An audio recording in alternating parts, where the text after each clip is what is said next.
5 నిమిషాల్లో ఒక మోడల్ నేర్పిస్తాను మాట ఇచ్చాను మీకు. ఆ విధంగానే నేను ఇక్కడ ఒక సమ్ తీసుకొచ్చాను చూడండి. ఇది మనకి తెలంగాణ సబ్ ఇన్స్పెక్టర్ 2018లో ఇచ్చిన క్వశ్చన్. ఇది పర్సంటేజ్కి సంబంధించిన క్వశ్చన్. ఇక్కడ ఈ క్వశ్చన్ మనం చూసుకున్నట్లయితే ఈ స్క్వేర్ యొక్క సైడ్ అనేది 21% ఇంక్రీజ్ అయింది. అలా అయితే దా ఇంక్రీజ్ ఇన్ ఏరియా అనేది ఎంత ఇంక్రీజ్ అవుతుందని అడుగుతున్నాడు. అంటే ఏరియాలో ఎంత చేంజ్ అవుతుందని అడుగుతున్నాడు. ఇది మనం ఇప్పుడు చేయబోయే క్వశ్చన్. ఓకేనా. మనం ఫస్ట్ పర్సంటేజ్ నేర్చుకోవాలంటే దానికి వచ్చేసరికి పర్సంటేజ్ మనం చూసినట్లయితే ఇది 2 వర్డ్స్ కింద డివైడ్ చేసుకున్నాం, 3 వర్డ్స్ కింద.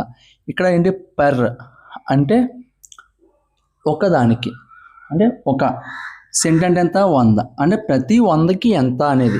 ఇప్పుడు ఇంక్రీజ్ అయిందనుకో ప్రతి 100కి ఎంత పెరుగుతుంది, అండ్ డిక్రీజ్ అయిందనుకో ప్రతి 100కి ఎంత తగ్గుతుంది అనేది పర్సంటేజ్ అంటే. ఇప్పుడు మనం సమ్ చూసినట్లయితే యాక్చువల్ సైడ్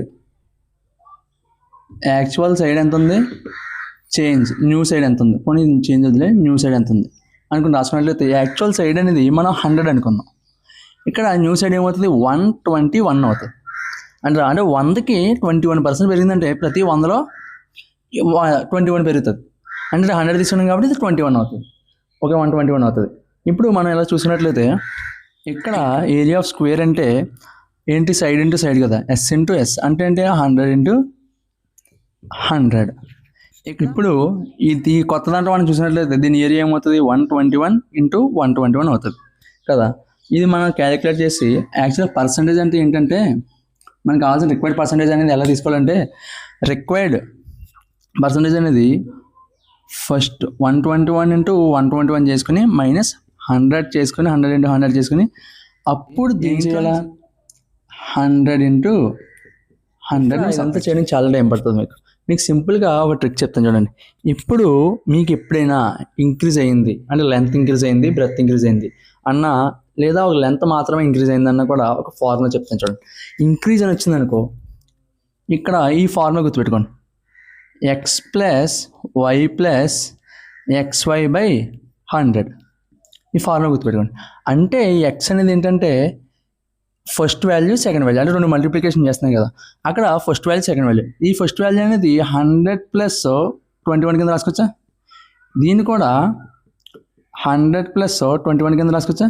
అంటే ఎక్స్ ఎంత, 100%, ఎక్స్ ఎంత 21, వై ఎంత 21. ఈ ఎక్స్వై వాల్యూ నెక్స్ట్ సబ్స్టిట్యూట్ చేసుకోండి. అంటే ఎంత 21 ప్లస్ 21 ప్లస్ 21 ఇంటూ 21 బై 100. ఇక్కడ వచ్చేసరికి 42 ప్లస్ 441 బై 100. ఇక్కడ 42 ప్లస్ 4.41 ఈక్వల్ టు 46.41% అనేది ఏరియా ఇంక్రీజ్ అవుతుంది. ఇప్పుడు 21% అనేది స్క్వేర్ సైడ్ ఇంక్రీజ్ అవుతుంది. ఓకేనా. ఇదంతా మీరు క్యాలిక్యులేట్ చేసినా కూడా సేమ్ 46.41 వస్తుంది. కానీ మన కాంపిటేటివ్ ఎగ్జామ్స్లోకి వచ్చేసరికి ఎప్పుడైనా సరే షార్ట్ ట్రిక్ చూసుకోవాలి. ఇలాంటి లాంగ్ లెంత్ మెథడ్స్కి వెళ్ళామనుకో మనకి టైం సరిపోదు. ఉన్న టైం అనేది మనం ఎఫిషియెంట్గా యూజ్ చేసుకోవాలి. ఓకేనా. ఈరోజు కంప్లీట్ కాన్సెప్ట్ ఇది. నెక్స్ట్ రేపు ఇంకో కాన్సెప్ట్తో వస్తాను. మళ్ళీ కలుద్దాం. బాయ్.